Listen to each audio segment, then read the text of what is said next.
আসসালামু আলাইকুম সবাইকে। তো আমি আজকে আপনাদের সাথে সুইচ কেস নিয়ে আলোচনা করব। তো চলুন আর দেরি না করে শুরু করা যাক। আমি প্রথমে শুরুর কোডগুলো লিখে নিই।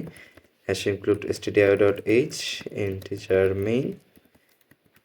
দেন আমি আমার টার্মিনালটা cls কমান্ডের মাধ্যমে ক্লিয়ার করে নিই।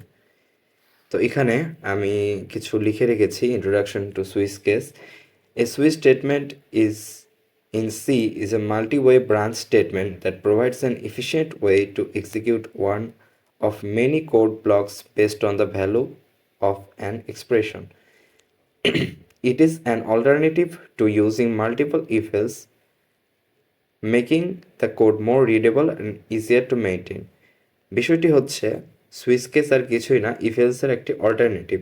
এখানে জাস্ট একটা এক্সপ্রেশনের উপরে সুইচ কেসটা ইউজ করা হয়, মানে দুইটার এক এক জায়গায় এক একটা ইউজ করা হয়। এখন কোন জায়গায় কোনটা ইউজ করা বেশি ভালো সেটা কোডিংয়ে প্র্যাকটিসের মাধ্যমে বোঝা যায় আর কি। তো এখানে সিনট্যাক্সের একটা এক্সাম্পল দেওয়া আছে। এখানে সুইচ এক্সপ্রেশন, তারপর কেস কনস্ট্যান্ট 1 কনস্ট্যান্ট 2 আর তারপর ডিফল্ট একটা কেস থাকে। এখানে দুইটা ব্রেক স্টেটমেন্টও থাকে। তো আমরা আগে সিনট্যাক্সটাই লিখে নিই। সুইচ, এখানে সুইচ লিখে যদি আমি এন্টার প্রেস করি তাহলে এই সিনট্যাক্সটা এখানে ডিরেক্ট চলে আসে, মানে ভিএস কোডে মানে ওইভাবেই তৈরি করা আছে আর কি। তো এখানে এক্সপ্রেশন কি, এখানে কোনটা কি হবে এটা আমরা এক্সাম্পলের মাধ্যমে অবশ্যই দেখব। তো চলুন আমরা একটা এক্সাম্পল নিই। যেমন আমরা একটি ভ্যারিয়েবল নিচ্ছি এ, এর ভ্যালু আমরা 10 দিয়ে অ্যাসাইন করতেছি। তো এখানে এক্সপ্রেশনটা হচ্ছে এ, অর্থাৎ সুইচ এ মানে এর ভ্যালু কোনটা হবে সেটার ভিত্তিতে আমার এই যে কেসগুলো আছে না এগুলো এক্সিকিউট হবে। তো চলুন আমরা এর ভ্যালু যদি এখানে 5 হয় তাহলে আমরা লিখে দিই যে printf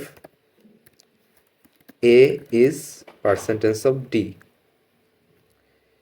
a is percentage of d না লিখে আমরা ডিরেক্ট এখানে 5 লিখে দিই, কারণ 5 তো এখানে আমরা চেকই করতেছি। এরপরে আমরা আরেকটা কেস দিয়ে দিই, এটাকে আমরা কপি পেস্ট করে নিচে বসিয়ে দিই। এটাকে যদি আমরা কপি পেস্ট করে নিচে বসিয়ে দিই তাহলে এই ক্ষেত্রে আমরা 10 দিয়ে যদি চেক করি তাহলে এর ভ্যালু যখন 10 হবে, তো এখানে বেসিক্যালি যেটা হচ্ছে সেটা হচ্ছে এর ভ্যালুটাকে আমরা সুইচ কেসের ভিতরে ঢুকাচ্ছি। এখানে এই স্টেটমেন্টগুলোর মানে হচ্ছে সুইচ এ মানে একে সুইচ করো কেস 5, অর্থাৎ এর ভ্যালু যদি 5 হয় তাহলে প্রিন্ট করো এ ইজ 5, এর ভ্যালু যদি 10 হয় তাহলে প্রিন্ট করো এ ইজ 10। এখানে দুই জায়গাতেই ব্রেক স্টেটমেন্টটা দিতে হবে, এর কারণটা আমি পরে বলতেছি। তো এটা যে কোডটি যদি আমি সিম্পলি রান করি তাহলে এ ইজ 10 দেখাবে। এখন এইজ যদি আমি 5 করে দিই তাহলে এইজ 5 দেখাবে। আর অন্য একটা ভ্যালু যদি দিয়ে দিই, যেমন যেমন এর ভ্যালু যদি আমি 2 দিই সেক্ষেত্রে কিছু প্রিন্ট করবে না, কারণ এর বাইরের কেসগুলোতে কি হবে সেটি আমরা বলে দিইনি, মানে 2 কেসের জন্য কি হবে সেটি আমরা বলে দিইনি। এখন যে ইফ এলসের মধ্যে যে এলস ব্লকটা ছিল, যে কোনো কেস যদি স্যাটিসফাই না করে তাহলে কোন ব্লকে যাবে সেটার জন্য আমরা ডিফল্ট এই কেসটা ইউজ করতে পারি। সেক্ষেত্রে আমরা লিখব printf a is not 5 or 10। এই কোডটি যদি আমি রান করি তাহলে ডিফল্ট কেসের ভেতরে যা ছিল সেটি প্রিন্ট হয়ে যাবে। এটি জাস্ট কিছুই না, ইফ এলসের মতোই আমরা চিন্তা করব। 5 যদি 5 হয় তাহলে এটা প্রিন্ট করবে, 10 হলে এটা প্রিন্ট করবে, আর এলস অর্থাৎ 5 আর 10 কোনোটাই না হলে এটা প্রিন্ট করবে। এরপরে এখানে এগুলোর মানে দেওয়া আছে আর কি, কোনটা কি মিন করতেছে, এগুলো আপনারা পড়ে নিতে পারেন। এরপরে একটা বিহেভিয়ার আছে সুইচ কেসের, সেটি হচ্ছে ফল থ্রু বিহেভিয়ার। এটার অর্থ হচ্ছে আপনি যদি এই ব্রেক স্টেটমেন্টগুলো ইউজ না করেন তাহলে এখানে একটা সমস্যা দেখা দেবে। সেটা হচ্ছে কোড তো পড়া শুরু হবে কেস 5 এখান থেকে, তাই না?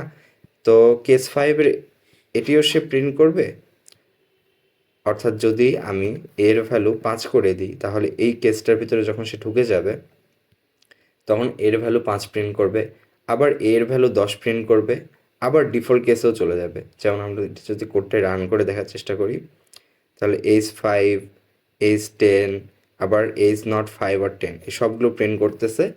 এর কারণ হচ্ছে আমি এখানে ব্রেক স্টেটমেন্টটা ইউজ করিনি, কারণ এই ব্লকের ভেতরে ঢোকার পরে কেস 5-এ ঢোকার পরে যখন ব্রেক স্টেটমেন্ট সে পাচ্ছে না, সে সুইচ কেসের বাকি কেসগুলোতে ঢুকে যাচ্ছে।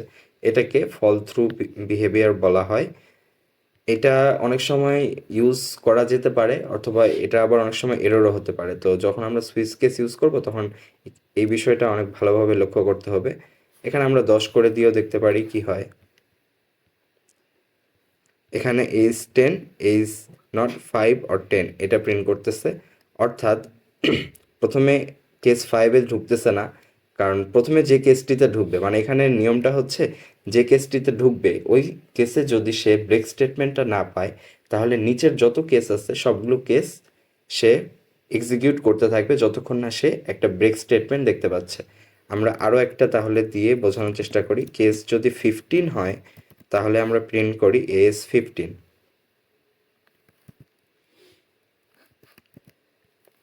এ ইজ 15 আমরা যদি প্রিন্ট করতে চাই, সেক্ষেত্রে এখানে ব্রেক স্টেটমেন্ট ইউজ না করার জন্য age 10 age 15 age not 5 or 10 এগুলো প্রিন্ট করতেছে। যদি কোডটি ভুল, কারণ আমি এখানে ব্রেক স্টেটমেন্ট ইউজ করিনি। আর এখানে আমি কেস 10-এ যদি ব্রেক স্টেটমেন্টটা ইউজ করে ফেলি, তাহলে এই 10 নম্বর কেসের জন্য শুধু এজ 10 প্রিন্ট করবে। এই ফল থ্রু বিহেভিয়ারের জন্য সুইচ কেসে প্রত্যেকটি কেসে এই ব্রেক স্টেটমেন্টটি ইউজ করা হয়। এখন এই কোডটি ঠিকমতো কাজ করবে। আপনি যেই কেসের মধ্যেই যান সেখানে সেই ব্লকটি সে এক্সিকিউট করে দেন বের হয়ে আসবে। এখানে একটি এক্সাম্পল দেওয়া আছে সুইচ কেসের, একটি ক্যালকুলেটর বানানো আর কি। এটি আমি আপনাদের উপর ছেড়ে দিয়েছি, এই কোডটি প্র্যাকটিস করে নেবেন। আমি ইফেলসের মাধ্যমে এই কোডটি অলরেডি আপনাদের দেখিয়েছি। মানে এখানে জাস্ট কিছুই না, দুইটা নাম্বার নেওয়া হয়েছে এবং যোগ বিয়োগ গুণ ভাগ এই 4টা অপারেশন সুইচ কেসের মাধ্যমে করা হয়েছে। এখানে যে অপারেটরটি সুইচ করা আছে সেটা একটি ক্যারেক্টার, আমি এখানে ইন্টিজার ডেটা টাইপ সুইচ করছি। তো আপনি এক্ষেত্রে ক্যারেক্টার ডেটা টাইপও সুইচ কেসের মাধ্যমে ইউজ করতে পারেন। এই কোডটি আপনারা দেখে ট্রাই করবেন, তাহলেই হবে। তো limitation off switch case: the switch case expression must evaluate to an integer or character, floating point values are not allowed। অর্থাৎ এই যে সুইচ কেসে আমরা চাইলে শুধু ইন্টিজার অথবা ক্যারেক্টার এটি ইউজ করতে পারবো, কোনো ফ্লোটিং পয়েন্ট ভ্যালু এখানে সাপোর্ট করে না, যদিও ইফেলসের ক্ষেত্রে সেটি সাপোর্ট করে থাকে। Duplicate case values are not permitted, অর্থাৎ কেস 10 আমি যদি এটা দুইবার লিখে থাকি, অর্থাৎ এখানে যদি আমি আবার কেস 10 লিখে থাকি, তাহলে একটা এরর মেসেজ প্রিন্ট করার কথা। এই যে এখানে এরর মেসেজ প্রিন্ট করতেছে প্রিভিয়াসলি ইউজড হিয়ার, মানে অলরেডি একবার কেস 10 আমি ইউজ করে ফেলেছি, দুইবার আমি এই জিনিসটা ইউজ করতে পারবো না। Switch works best for small number or discrete values, অর্থাৎ সুইচ কেস আপনি কখন ইউজ করবেন? এই যে এই প্রোগ্রামটি আপনি যখন ইফেলসে লিখতে যাবেন তখন আপনাকে বড় করে লিখতে হবে না, ইফ এ ইকুয়াল 10 দেন হচ্ছে ব্লক দিতে হবে, সেইটাই আর কি ছোট করার জন্য বা দেখতে যেন সুন্দর হয়, এই জন্য এই সুইচ কেসটি ইউজ করা হয়ে থাকে। যদি আপনারা চাইলে এই সেম কাজই ইফেলস দিয়ে করতে পারবেন, আপনার যেটা খুশি আর কি। আমি ইফেলস ইউজ করে থাকি, সুইচ কেস এগুলো খুব কমই ইউজ হয় বলা চলে। তো আপাতত আজকের লেকচারটি এতটুকুই। ধন্যবাদ সবাইকে। ভিডিওটি ভালো লাগলে অবশ্যই লাইক এবং সাবস্ক্রাইব করবেন। ধন্যবাদ।